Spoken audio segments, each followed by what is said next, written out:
Hello everyone. So this is our 16th lecture on microwave. Okay, so upon start करते हैं. तो अभी पहले मैं बता देता हूँ, जैसे जो यूनिवर्सिटी ऑफ राजस्थान के जो स्टूडेंट्स हैं उनके लिए जो फर्स्ट यूनिट थी, अपनी फर्स्ट यूनिट जो थी वो कंप्लीट हो गई है, सिर्फ एक टॉपिक को छोड़ के. और वो टॉपिक है, देखो, अपन अटेन्युएशन पढ़ रहे थे लास्ट क्लास के अंदर. अटेन्युएशन जो था वो दो वजह से था, ड्यू टू डाइलेक्ट्रिक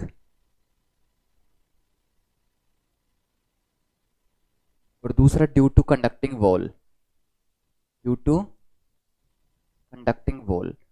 ठीक है. अब राजस्थान यूनिवर्सिटी ने तो अभी तक कोई अपडेट नहीं किया है सिलेबस को, लेकिन जो बाकी जो यूनिवर्सिटीज थी जो अपडेट कर रही हैं उन्होंने इस टॉपिक को हटा दिया है फर्स्ट यूनिट में से. ठीक है. अब मुझे, खैर मैंने भी बाद में देखा है कुछ यूनिवर्सिटीज का, तो मैंने ये टॉपिक तो आपको करवा दिया है, सिर्फ एक ये टॉपिक रह रहा है, तो मैं इसको भी होल्ड कर रहा हूँ. ठीक है. जैसे ही मान लो यूनिवर्सिटी का सिलेबस आता है, अगर ये नहीं रहता है तो बहुत अच्छी बात है, अगर रहता है तो भी कोई दिक्कत नहीं है. ये टॉपिक एक क्लास का है, एक क्लास में मैं करवा दूंगा. ठीक है. अभी मैं इसको होल्ड कर रहा हूँ. इसके अलावा फर्स्ट यूनिट आपकी कंप्लीट हो गई है. ठीक है. तो आज मैं सेकंड यूनिट स्टार्ट कर रहा हूँ. ठीक है. और सेकंड यूनिट में अपन स्टार्ट कर रहे हैं रेजोनेटर से.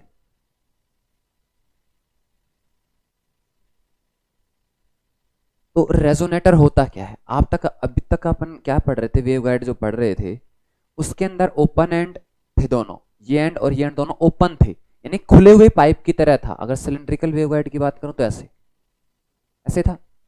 अब अगर मैं यहां पे भी एक कंडक्टिंग वॉल से इसको बंद कर दूं और इस साइड से भी बंद कर दूं, एक बॉक्स टाइप बन गया ये, लेकिन इसकी लेंथ जो होती है ज्यादा है. ठीक है ना, लेंथ ज्यादा है. ऐसे ये भी एक बॉक्स तरीके से बन गया, जैसे ढोलक होता है अपना, ड्रम जो होता है, दोनों साइड से बंद कर दिया. तो जैसे आपने यहाँ पे तो वॉल से इसको बंद किया तो ये एक एनक्लोजर बन गया. क्या बन गया? एक एनक्लोजर.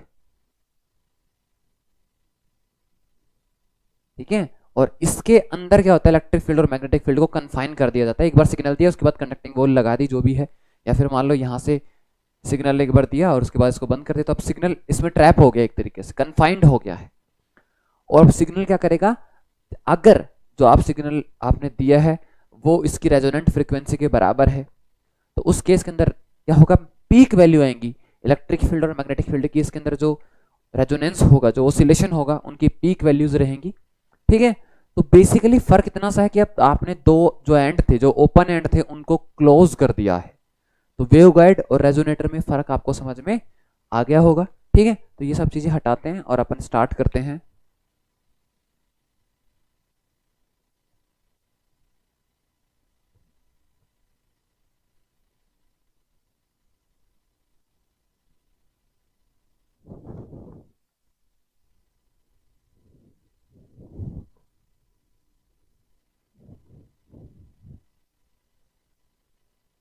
तो टॉपिक है आपका कैविटी रेजोनेटर. Cavity resonator. तो ये क्या है, एक मेटेलिक वॉल से बना हुआ एनक्लोजर है. ठीक है ना. सो कैविटी रेजोनेटर, या फिर आप ऐसे भी स्टार्ट कर सकते हो, microwave cavity resonator. Cavity resonator is a metallic enclosure which confine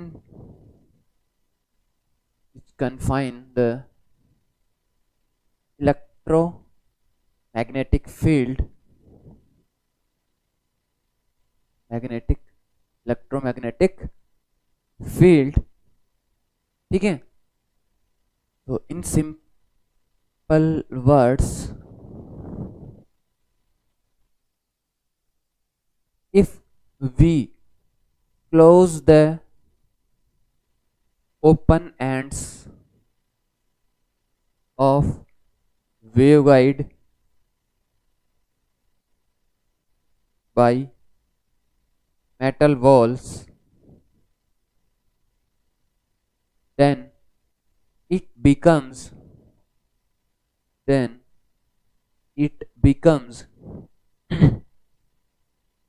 cavity resonator. क्या बन जाएगा ये?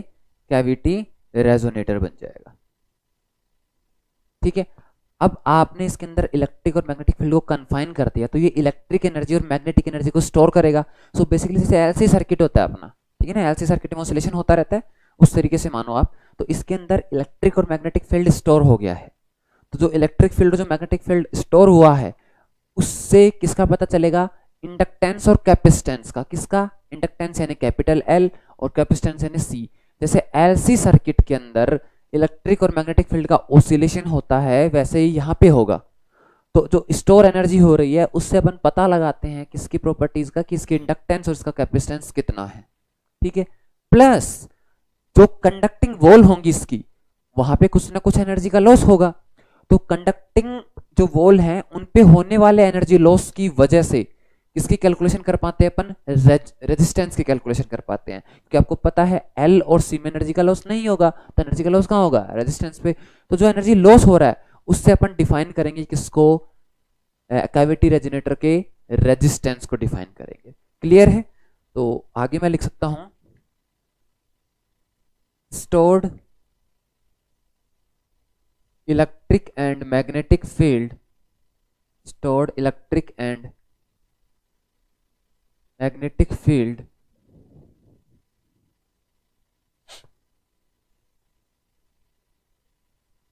defines the या help कर सकते हैं, help to find or explain inductance and capacitance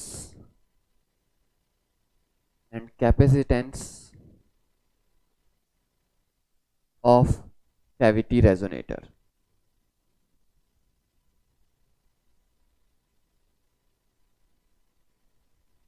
energy और पावर लॉस, एनर्जी और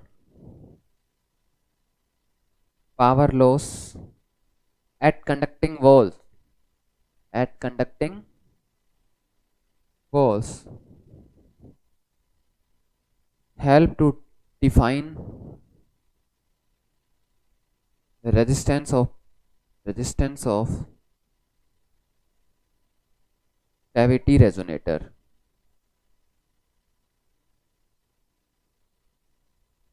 Practically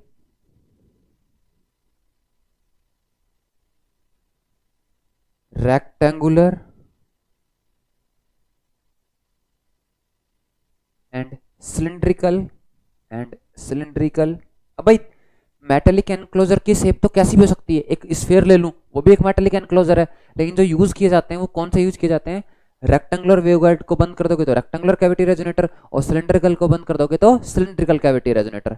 अदरवाइज भाई कोई भी मेटल का मैं क्लोज कर दूं, कौन हो सकता है? ठीक है, बहुत सारी शेप बन सकती हैं, और स्फेयर बन सकता है, हेमिस्फेयर बन सकता है, बहुत सारी बन सकती है। तो बोले वो नहीं, अपन किसकी बात कर रहे हैं? प्रैक्टिकली रेक्टेंगुलर जो सिलिंड्रिकल जो एनक्लोजर होते हैं वो ही क्या बनते हैं? यूज में लिए जाते हैं एज कैविटी रेजोनेटर। वरना तो मेटेलिक एनक्लोजर तो किसी भी बना सकते हैं, अपन किसी भी आर्बिट्रेरी का शेप का बना सकते हैं।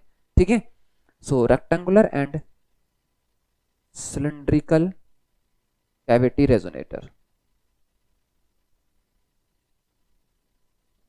ठीक है, तो ये हो गया बेसिक सी चीजें।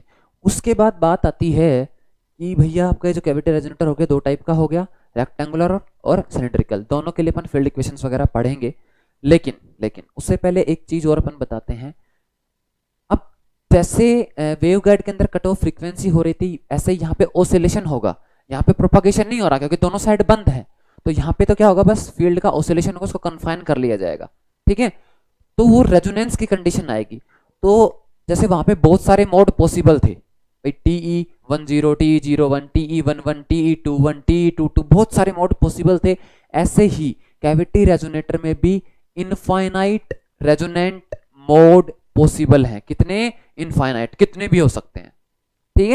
ठीक है, तो इनफाइनाइट रेजोनेंट मोड पॉसिबल है। अब जो रेजोनेंट की फ्रीक्वेंसी होगी वो भी अलग अलग मोड के लिए अलग अलग होगी।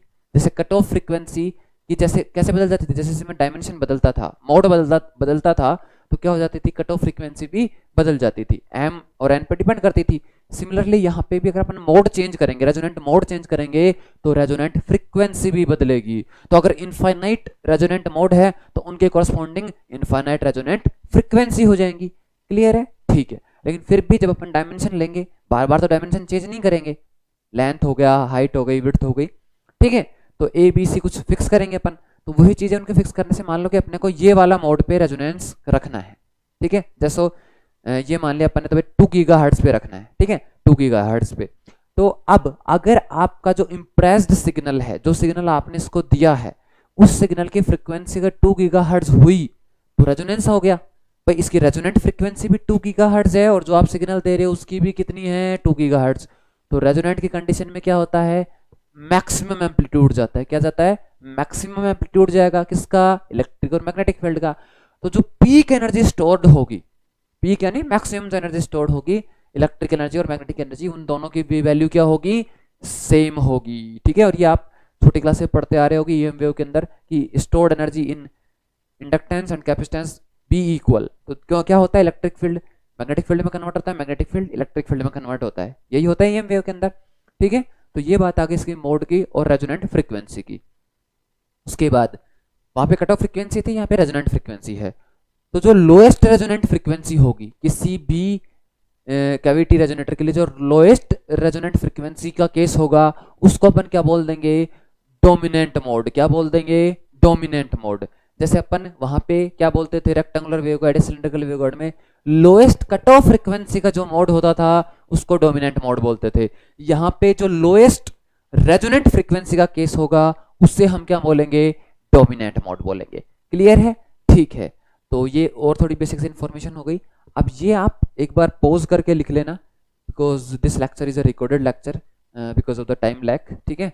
तो मैं ये हटा रहा हूँ, आप पॉज करके वीडियो और ये नोट बना सकते हो, या फिर मैं ग्रुप के अंदर नोट्स शेयर भी कर दूंगा, ठीक है। क्योंकि लास्ट ईयर जब ऑफलाइन क्लासेस थी तो मैंने क्लासरूम क्लास में पढ़ाया था, तो मैं उनमें से किसी एक बच्चे के नोट्स शेयर कर दूंगा। तो आपकी चॉइस है, तो आप इसको रोक के लिख सकते हो, या फिर मैं आपको नोट्स भेज दूंगा अपने ग्रुप के अंदर, वहां से नोट कर लेना, ठीक है। तो अब इसको हटाते हैं और आगे चलते हैं थोड़ा।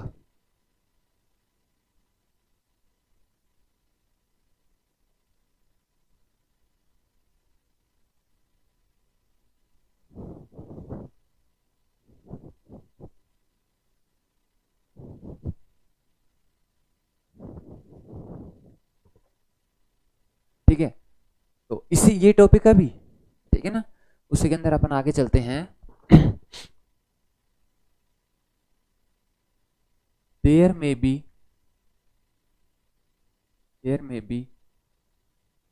infinite number of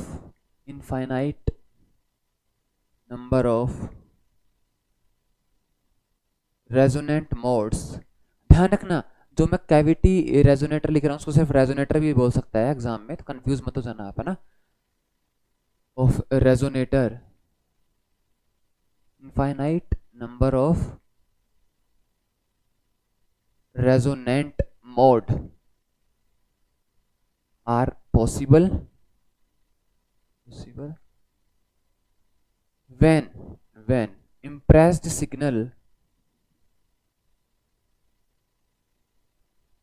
have frequency equal to the resonant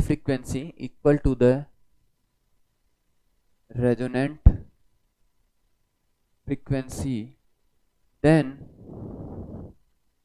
amplitude of electric and magnetic field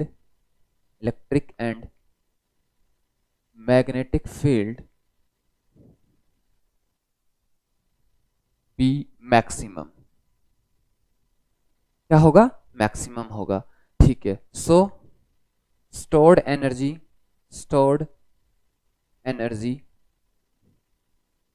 as electric field or magnetic field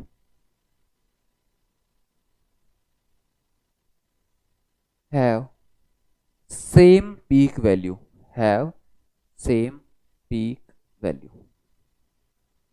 ठीक है, ठीक है। अब अपन बात करते हैं अपना यहां से टॉपिक आ जाता है क्या, रेक्टेंगुलर कैविटी रेजोनेटर। कौन सा, rectangular.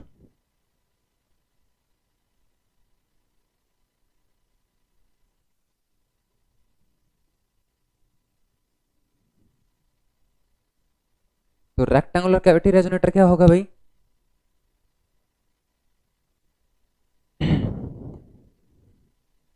a metallic enclosure, a metallic enclosure having rectangular cross section area, a cross section, or made up by rectangular waveguide after by made up of rectangular waveguide by closing the open ends by metallic walls।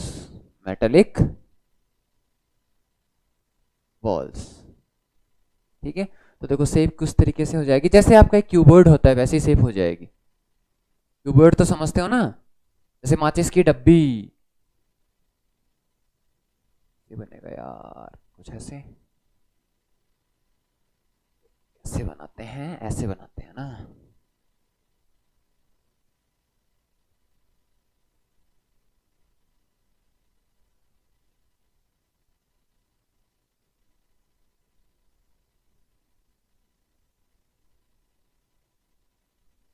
ठीक है, so this is rectangular cavity resonator.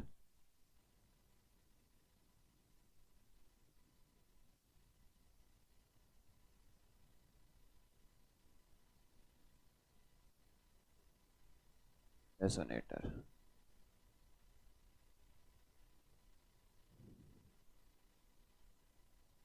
यहां जाएगा, ये यहां जाएगा, अब सही है, लग रहा है क्या।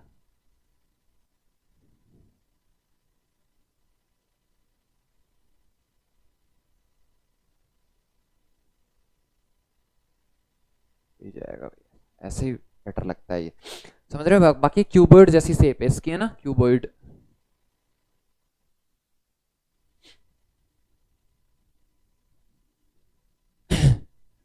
अब देखो इसके अंदर confined EM field must satisfy Maxwell's equations subjected to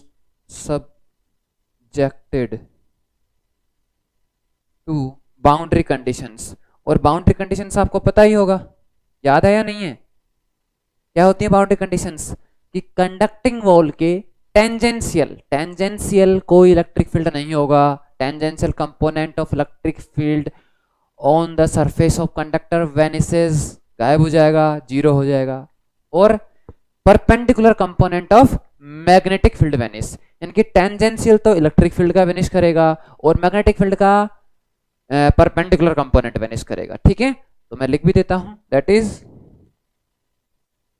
at surface of conducting wall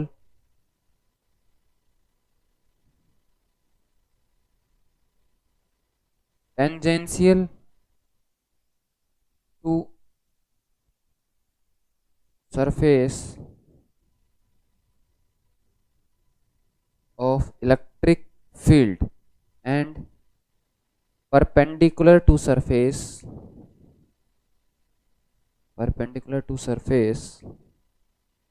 of magnetic field, या फिर H वेक्टर लिख लो, ऑक्सिलरी फील्ड वेनिसेस, यानी कि जीरो हो जाएगा।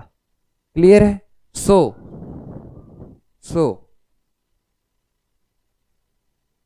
We have to take care of this condition, इस कंडीशन का ध्यान रखना ही पड़ेगा। क्लियर है मेरी बात। ठीक है, तो ये हो गया आपका नेक्स्ट तो यहाँ तक मैंने एक्सप्लेन भी कर दिया है। कोई अगर डाउट है आपको तो आप नेक्स्ट क्लास के अंदर, जो लाइव क्लास होगी उसके अंदर पूछ लेना, ठीक है। और ये नोट्स बना लेना, पॉज करके आप नोट्स ले लो एक बार, ठीक है। अपन आगे चलते हैं।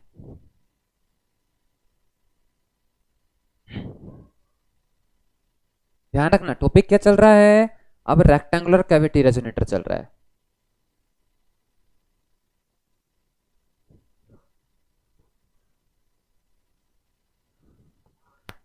देखो देखो जो एक्स और वाई थी उनके अलोंग तो अपन ऑलरेडी क्या लगा चुके हैं, बाउंड्री कंडीशन लगा चुके हैं जब अपन ने हेल्महोल्ट्ज इक्वेशन सोल्व की थी। लेकिन जेड के अलोंग अपन ने कोई बाउंड्री कंडीशन नहीं लगाई थी। इसका क्या मतलब है कि अब आपको सिर्फ जेड के अलोंग ही चेक करना है, बाकी कोई दिक्कत नहीं है। So for the component of Z we have to take value in such a way that it satisfies the boundary conditions। तो देखो बहुत इजी है, बाउंड्री कंडीशंस अपन बहुत पहले लगा भी चुके हैं। तो we know that for rectangular waveguide, ये लिखना पहले, मैं रेक्टेंगुलर वेवगाइड के लिए लिख रहा हूं। इन कौन से मोड की बात करूं, टीई मोड की बात कर लेता हूं, TEMN मोड। क्या होता है, टीई मोड है तो EZ0 तो एच जेड एग्जिस्ट करेगा, H Z equals to H not Z cos M pi X upon A, ठीक है। हाँ इसमें डिफाइन कर देना भाई, ये क्या है, मान लो ए है, ये बी है, और इस डिस्टेंस को क्या ले, डी ले लो इसको, सी मत लेना, सी क्योंकि कंफ्यूजिंग करेगा, ये कोस वगैरह अपन यूज करेंगे ना, तो सी की जगह आप डी ले लेना उसको, ठीक है, डिफाइन करना उसको। तो देखो अपन जब किसकी बात करते थे, वेवगाइड की बात करते थे, तो सिर्फ ए और बी बताते थे, ये नहीं बताते थे, क्योंकि ये उसमें अपन फाइनाइट नहीं लेते थे, ओपन एंड्स होते थे यहाँ पे, लेकिन फिक्स करते हैं अपन, ठीक है। तो ये डी डिफाइन करना है आपको। सो एच नॉट जेड और फिर okay cos N pi Y upon B और exponential minus iota beta G Z, ये लिखते थे किसके लिए, रेक्टेंगुलर वेवगाइड के लिए। कौन से मोड में, टी मोड में। कहां से आया ये, हेल्महोल्ट्ज इक्वेशन के सॉल्यूशन से आया। तो अब आपको पता है एक्सपोनेंशियल आयोटा थीटा कितना होता है, cos theta plus iota sine theta, यही होता है।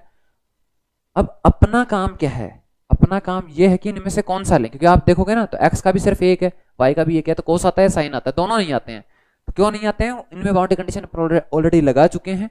यहाँ पे देखो एक्सपोनेंशियल आयोटा थीटा होता है cos theta plus iota sine theta. तो अगर मैं exponential minus iota beta G Z की अगर मैं बात करूं तो ये कुछ इस तरीके से आ जाएगा, cos beta G Z minus iota sine beta G Z, कुछ ऐसे ही आएगा, ठीक है। अब इसको थोड़ा हटाते हैं, और अब ये बताओ कंडक्टिंग जो वॉल आई है नई, जो नई दीवारें आई हैं, बाकी दो तो पहले, चार दीवार तो पहले से थी, एक तो ये वाली वॉल अपन ने लगाई है, इसको यहाँ से क्लोज किया, एक यहाँ से क्लोज किया है, तो जेड एक्सिस है। तो जो दो वॉल्स हैं, एक जेड इक्वल टू 0 प्लेन है और एक Z equal to D plane है। तो at Z equal to 0 and Z equal to D, H Z must vanish, क्योंकि z इक्वल टू 0 के लिए जो z कंपोनेंट होगा वो क्या होगा, परपेंडिकुलर कंपोनेंट होगा। अरे जैसे मान लो अगर मैं इसको टॉप से दिखाऊं तो टॉप से आपको ऐसे दिखेगा ना, ये ऐसे दिखेगा ना सामने से बिल्कुल, तो ये z इक्वल टू 0 प्लेन है, और एच जेड भाई ये x डायरेक्शन है, ये y है, ये z डायरेक्शन है, तो ये परपेंडिकुलर। तो जो एच जेड है वो इस सरफेस के क्या है, z इक्वल टू 0 और z equal to D plane के लिए परपेंडिकुलर है। और यहाँ क्या है, perpendicular to surface of H vector क्या होना चाहिए, वेनिश होना चाहिए। तो इनमें से कौन सा वेनिश होता है, ये वेनिश होता है या ये वेनिश होता है। ऑफ कोर्स आपको पता है कोस तो 0 पर वेनिश नहीं करेगा, साइन ही वेनिश करता है, तो जो वेनिश करता है वो ही लेना है, क्योंकि बाउंड्री को यही सेटिस्फाई करेगा, ये बाउंड्री कंडीशन को सेटिस्फाई नहीं करेगा। So for rectangular cavity resonator ध्यान देना भाई, ये हटाओ,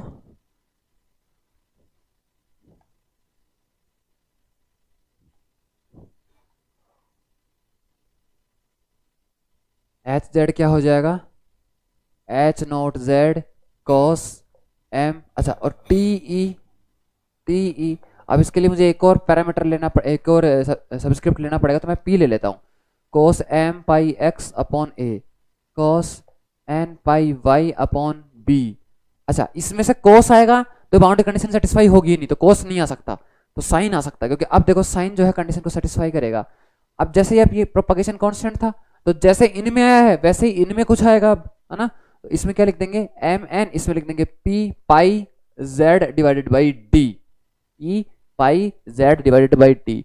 इनके जैसा है वैसा यहाँ आएगा। और ये वैल्यू आपको याद होगा, मैंने कैलकुलेट करके बताया था, कब, जब रेक्टेंगुलर वेव गाइड अपन पढ़ रहे थे। क्योंकि ये क्या बताता है, एम एन और पी क्या बताता है, नंबर ऑफ हाफ वेव बताता है। क्या बताता है, नंबर ऑफ हाफ वेव बताता है।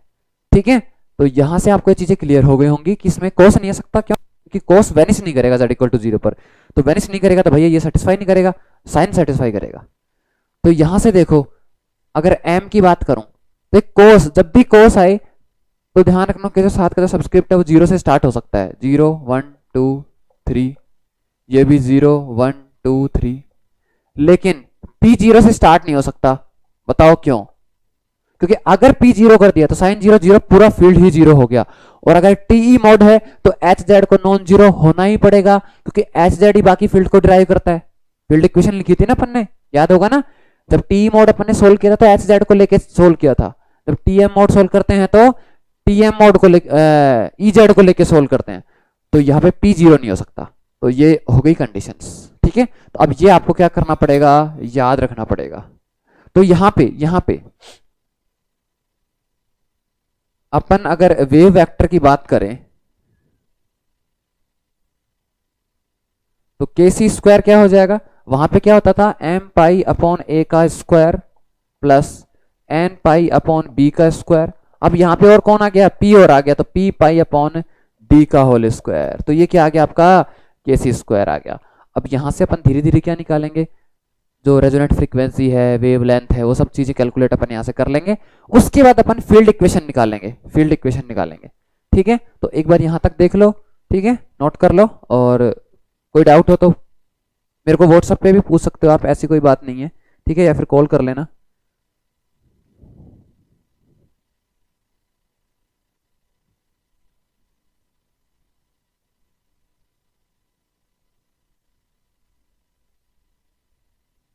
ठीक है, तो नोट्स आप पॉज करके बना लेना, मैं आगे चल रहा हूँ। ठीक है,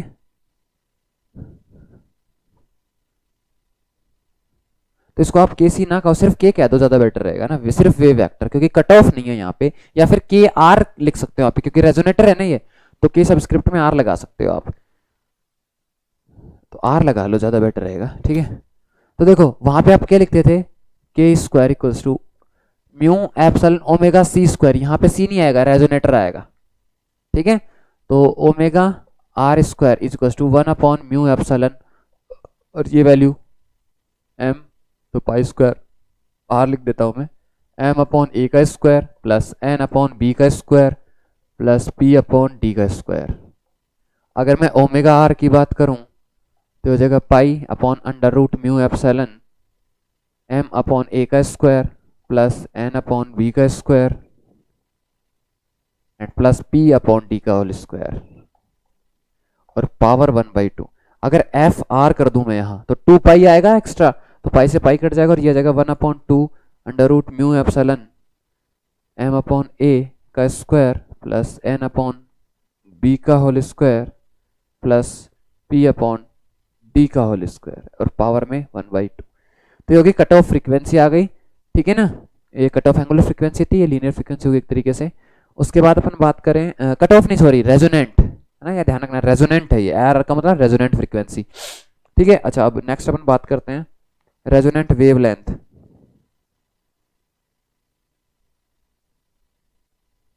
तो लैम्डा क्या होता है, 2 पाई अपॉन के, तो के आर लोगे तो लैम्डा भी आर आ जाएगा, तो 2 पाई के कहाँ है, ये रहा, एम पाई अपॉन ए का square plus N pi upon B का square plus P pi D का स्क्वायर और अंडर रूट। ठीक है, तो यहां से आ गया आपका रेजोनेंट वेवलेंथ आ गया है GTH। ठीक है, तो ये हो गया। अब अपन बात करते हैं किसकी, ये तो आपको पता है M N and P are, ये भी बता देते हैं क्या है।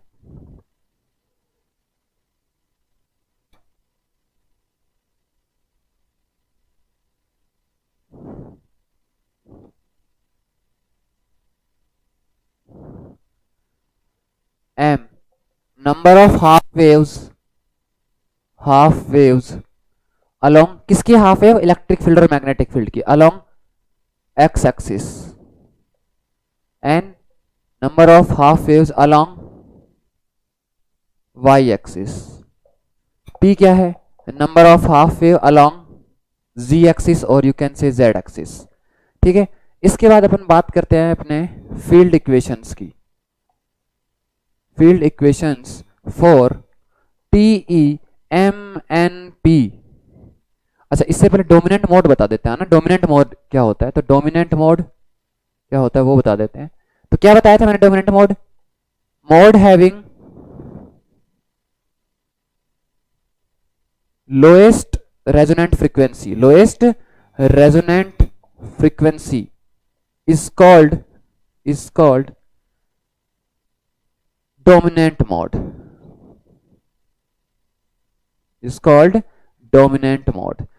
तो देखो, अगर मैं मान लो कि ए बी से बड़ा है और मतलब बी डी से भी छोटा है और एक से भी छोटा है, तो डोमिनेंट मोड क्या आ जाएगा, TE101। ठीक है, so this one will be dominant mode.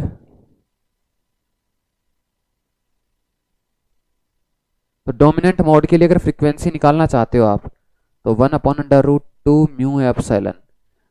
ठीक है, एम एन एन की जगह 0, यहाँ पे 1, तो ये 1/a² प्लस 1/d² और यहाँ पे पावर लग गई 1/2। ठीक है, तो ये आ गया आपका क्या, डोमिनेंट मोड की फ्रीक्वेंसी। इसके बाद अपन फील्ड इक्वेशंस की बात करते हैं। तो फील्ड इक्वेशंस, तो देखो ध्यान रखना, फील्ड इक्वेशंस अब डिराइव नहीं करेंगे अपन, आपको कुछ फॉर्मूले हैं डायरेक्ट याद रखने पड़ेंगे। ठीक है,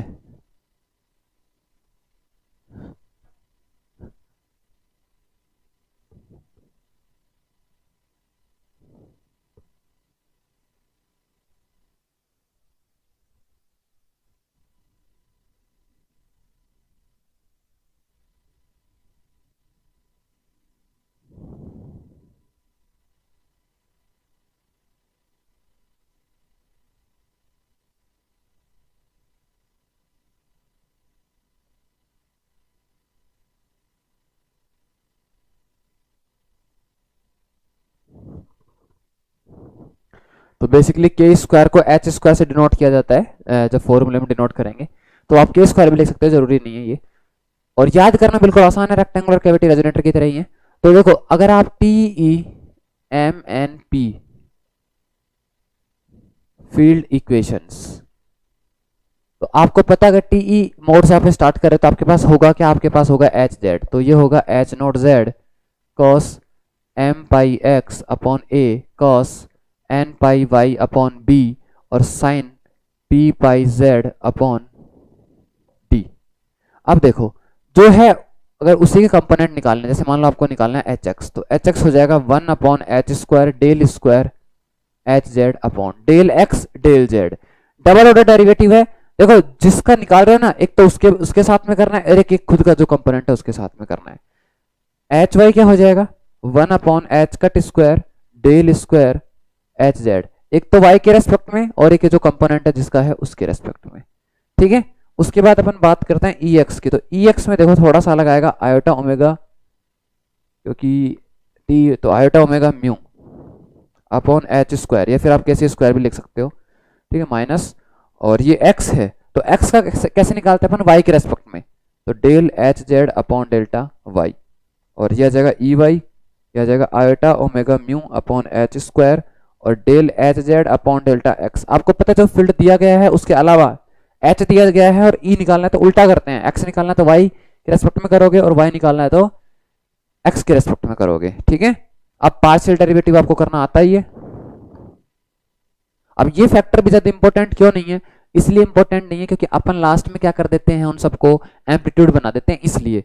अदरवाइज ये याद रखोगे तो ज्यादा बेटर रहेगा। एग्जाम में भूल जाते हो तो भी कोई दिक्कत नहीं, एग्जाम में सिर्फ आपको किसके रेस्पेक्ट में डेरिवेटिव कर रहे हैं ये याद रखना है। दोबारा बता रहा हूं, एच एक्स कैसे निकालोगे, एक्स के रेस्पेक्ट में प्लस जो दिया गया है उसके रेस्पेक्ट में, वाई वाई जेड।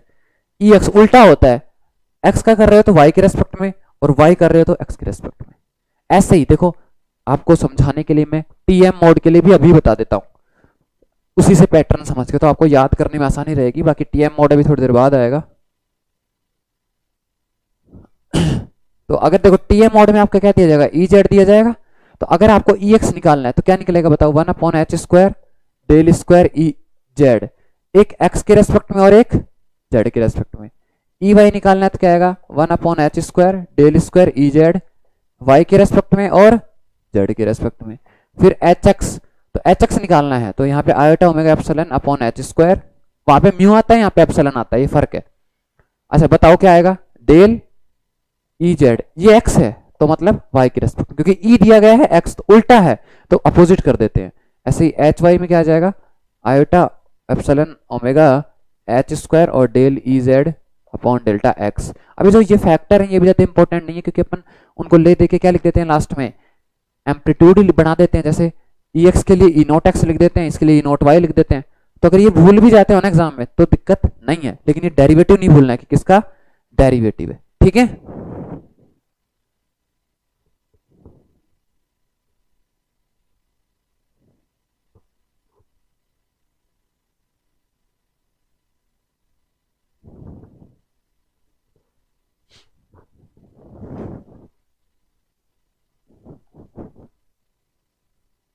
तो एच जेड आपके पास है, डेरिवेटिव आपको करना आता है।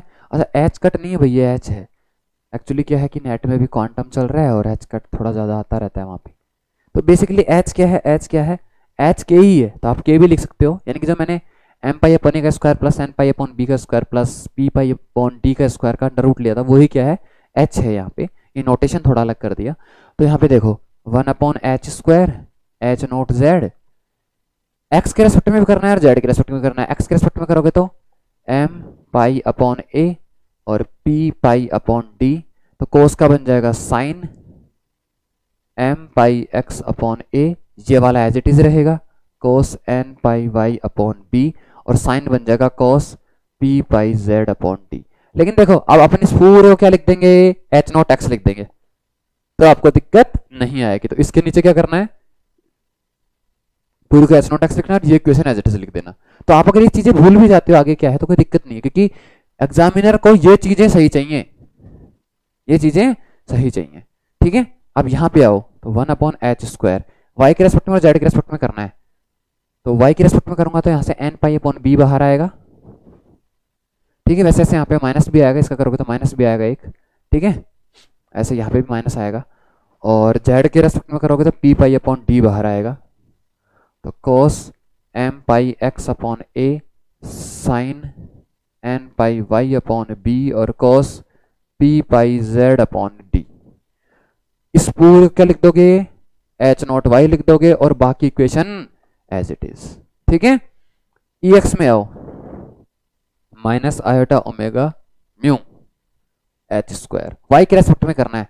तो वाई के रेस्पेक्ट करोगे तो माइनस माइनस प्लस हो जाएगा, N pi upon B H not Z. ठीक है, ये term as it is, cos M pi X upon A sine N pi Y upon B और sine P pi Z upon D. ठीक है, इस पूरे को क्या लिख दोगे, ई एक्स है तो इस पूरे को ई नॉट एक्स लिख देना, और ये इक्वेशन एज इट इज आगे। यहां पे आओ ई वाई पे, iota omega mu upon h²। ठीक है, एक्स के रेस्पेक्ट में करोगे तो माइनस एम पाई अपॉन ए बाहर आएगा, एच नॉट जेड और एम पाई अपॉन ए, कोस का हो जाएगा sign M pi X upon ए cos N pi Y upon B और sine P pi Z upon D. इस पूरे को जो आगे का है इसको क्या लिख दोगे, ई नॉट वाई लिख दोगे और ये इक्वेशन एज इट इज लिख दोगे। और आपको पता है ई जेड कितना होगा, ई जेड कितना होगा, टी मोड है तो ई जेड हो जाएगा 0। तो 6 के 6 फील्ड आ गए, तो ये क्या बन गई अपनी फील्ड इक्वेशंस बन गई, क्या बन गई, फील्ड इक्वेशन बन गई। तो इनको लिख देना है, जैसे इक्वेशन फर्स्ट दे देना इसको, इसको सेकंड दे देना, थर्ड, फोर्थ, फिफ्थ और इसको सिक्स्थ, और उसके नीचे क्या लिख देना, equation first, second, third, fourth, fifth, sixth represent field equations of TEMNP mode in rectangular cavity resonator। ठीक है, तो यहां तक नोट कर लो। और इसके बाद अपन TM मोड करेंगे। तो अगर मैं इसके बाद और एक लेक्चर रिकॉर्ड करता हूं या इसी को कंटिन्यू रखता हूं, देखते हैं। लेकिन आप इसको यहाँ पे एक बार पॉज करके यहाँ तक आराम कर लेना, क्योंकि बहुत ज़्यादा टॉपिक हो चुका है। लाइव क्लास में टाइम ज़्यादा लगता है, क्योंकि आप नोट करते हो तो टाइम थोड़ा ज़्यादा लगता है, लेकिन अपन लाइव ही क्लास रखेंगे। 1-2 दिन मेरा थोड़ा जो शेड्यूल है वो काफ़ी बिजी है, इसीलिए मैं रिकॉर्डेड डाल रहा हूँ। ठीक है, शायद कल की क्लास, कल और मैं बिजी हूँ, परसों से वापस से लाइव क्लास स्टार्ट कर लेंगे। ठीक है, तो यहाँ पे एक बार आप पॉज ले ही लेना, इतना पढ़ के फिर आगे आना, अगर मैं नेक्स्ट लेक्चर रिकॉर्ड डालता हूँ तो। ठीक है, और कोई डाउट है तो आप मेरे को व्हाट्सएप ग्रुप है अपना, उसमें डाल देना, मैं तुरंत रेस्पॉन्ड कर दूंगा। अदरवाइज जो नेक्स्ट अपनी लाइव क्लास होगी, यानी कल तो नहीं होगी, आज 29 है, 31 को होगी नेक्स्ट लाइव क्लास, अपनी 31 को होगी, उस दिन अपन डिस्कस कर लेंगे। ठीक है, ये मैंने इसलिए रिकॉर्ड कर दिया था कि आपका टाइम वेस्ट ना हो। ओके, सो ठीक है, यहाँ तक करना, बाकी नेक्स्ट क्लास में देखते हैं।